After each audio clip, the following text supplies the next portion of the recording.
প্রিয় দর্শক, এই মুহূর্তে আমরা দাঁড়িয়ে আছি ফরিদগঞ্জ এয়ার পাইলট উচ্চ বিদ্যালয়ের সম্মুখে।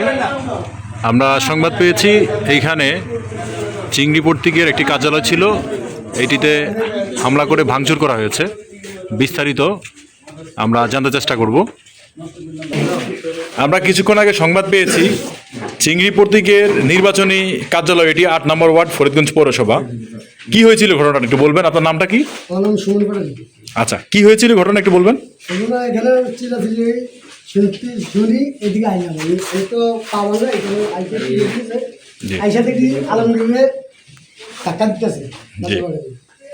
আরো দুজনা ছিল, আরিফ জিয়া।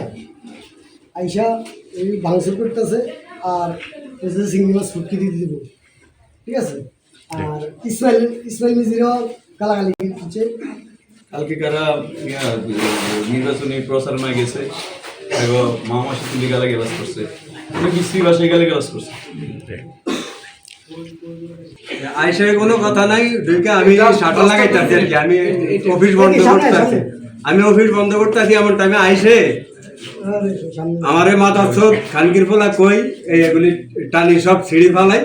এই কালকে তো অফিস করবি না, বাইরেও ফালাই, হ্যাঁ বাড়ি ঘর দুয়ার ভাঙ্গি ফালাই। আচ্ছা, এই বিষয়ে আমরা একটু জানতে চাইব আব্দুল হান্নানের কাছে প্রতিক্রিয়া। কি বলবো, গুন্ডা পাল্লে যা হয়, কি বলবো। এসব করার পর আবার আমাদের লোকের কাছে একটা ক্যামেরা বের করে যায়, বলে যে ভিডিও করেন, আমি আপনার অফিস ভেঙ্গা আসছি। মানে ও এমনি করে এসে ভিডিও করে মারেন, আমারে মারেন, এমনি করে আগাইতেছে। তা আমরা ওদের মারলে বলবে আমারে মারছে। আমাদের লোক বলছে যা এদিক থেকে বের হো, গেঞ্জাম করতে আসছো। কি বলবো, কয়দিন এদের সাথে করবো? একদিন তো এদের তার ছিড়বে, কয়জন? এদিকে আমাদের কতজন আছে। একদিন যেদিন তার ছিড়বে তখন ওদের গায়ে হাত তুললে তখন এসে আমাদেরকে আমরা সন্ত্রাসী, আমরা ওদেরকে মারি। এটা কি প্রশাসন আবার বলে যে ছোট জিনিসে আমরা কি করব? ভাই আপনার ছোট জিনিসে করেন না, একজন মারা যাইলে এসেন এটা করতেছে কি? আমি শব্দ নেই, কোন শব্দ আছে কারো কিছু বলার? এই জায়গাটা তো নিচে বাংলাদেশে গত 20 বছর যেরকম টাইপের রাজনীতি হয়ে এসেছে, এটাই সেটার কারণ।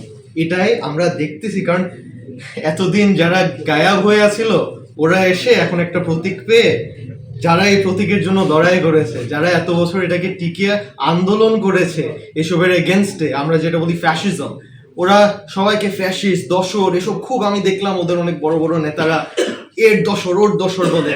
আপনাদের কাজ দেখেন, কোনো দশরের থেকে আপনাদের কাজ কম না। আপনারা দেখাচ্ছেন ফ্যাসিজম কি। আপনি একটু ফ্যাসিজমের ডেফিনিশনটা সার্চ আপ করে দেখেন, বাসায় ডিকশনারি না থাকলে একটা পাঠাই দিব। আপনি কি মনে করেন আমাদের জনপ্রিয়তা বাড়ে? এটাতে আমাদের জনপ্রিয়তা বাড়ে সাধারণ মানুষের কাছে। তারা যে ভয়টা তৈরি করতে চাচ্ছে এটার এগেনস্টে আমরা এখনো চুপ আছি, আমরা এখনো বসে আছি। আমরা কতদিন বসে থাকবো? একদিন না একদিন তো ওরা অ্যাকশন নিবে, এবং অ্যাকশন যখন নিবে তখন আমরা তো দেখেছি কি হয় অ্যাকশন নিলে। আমরা চাচ্ছি না, আমরা চাই যেন প্রশাসন এটার বিচার। ফরিদগঞ্জ উপজেলা আমরা অভিযোগ করেছি অলরেডি, আজকে অভিযোগ করেছি অলরেডি এটা নিয়ে। এখন এটা নিয়ে আমরা আরো ফার্দার স্টেপস নিব। আমরা আজকে তো অনেক রাত হয়ে গেছে, আজকে আমরা রাতে আমরা যত ফার্দার স্টেপস করব, আর কালকে আমরা চেষ্টা করব রিটার্নিং অফিসার ওনাদের সাথে বসতে। কারণ এইভাবে আপনারা যে নির্বাচন সৃষ্টি করতে চেয়েছেন নতুন বাংলাদেশের জন্য, আমার ডক্টর ইউনূস আমি অনেক রেসপেক্ট করি, ওনার নামে আমি নিজে অনেক আমার আয়ে সব ওনার নামে দেখেছি, ওনার ব্যাংকিং ফাইন্যান্স এসব নিয়ে। ওনার মতো একটা মানুষের নির্বাচন নিজে দায়িত্ব নিয়েছে। এরকম নির্বাচনে আমাদের এরকম আচরণ হবে? এরকম গুন্ডা দিয়ে নির্বাচন করবেন? জনপ্রিয়তা না থাকলে গুন্ডা ভাড়া করবেন? এটা তো হয় না।